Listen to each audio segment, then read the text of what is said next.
So one question ఏంటి అని అంటే లైక్ ధూమ్ధామ్ అనేది ఇట్స్ కంప్లీట్లీ ఫ్యామిలీ ఎంటర్టైనర్ అన్నారు కాబట్టి సో గోపీమోహన్ గారు కథ కాకపోతే అంటే లైక్ హెబ్బా గారిని ఈ క్యారెక్టరేషన్కి తీసుకోవడం గల రీజన్ ఏంటి అండ్ ఆవిడ చేసిన ఏ క్యారెక్టర్ మిమ్మల్ని ఇంప్రెస్ చేసింది?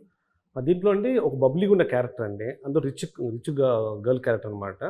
సో కథ మన గోపమోహన్ కథ రాసుకుంటున్నప్పుడే ఇంకెవరున్నారంటే కొద్దిగా యాక్టర్ కూడా, అంటే తను సూపర్ యాక్టర్ అండి, యాక్టర్స్ అండి, మామూలు యాక్టర్ కాదండి. అయితే అనుకున్నప్పుడు ఏంటంటే కొంచెం హీరో ఎక్కువ అంటే కొంచెం సీనియర్ అమ్మాయి అయితే బాగుంటుంది, ఎక్స్పీరియన్స్ అమ్మాయి బాగుంటుంది అని చెప్పినప్పుడు తను అనుకున్నారండి. తను కూడా కొంచెం న్యూ అంటే ఒక 4-5 మూవీస్ చేశారు కాబట్టి తన పక్కన కొంచెం గ్లామర్గా ఉండాలి, యాజ్ వెల్ యాజ్ యాక్టింగ్ బాగా వచ్చిన అమ్మాయి అన్నప్పుడు మన హెబ్బాని చూస్ చేసుకున్నారండి. Okay done. సో అంటే like before So this movie came to me through Sai Rajesh sir, the Okay. director of Baby. He recommended me to Gopi Mohan sir, and he Wow. was the one who got me this project. So special mention to Sai Rajesh sir. Sai Rajesh గారు thank you చెప్తున్నారు, హెబ్బా పటేల్ గారు, super.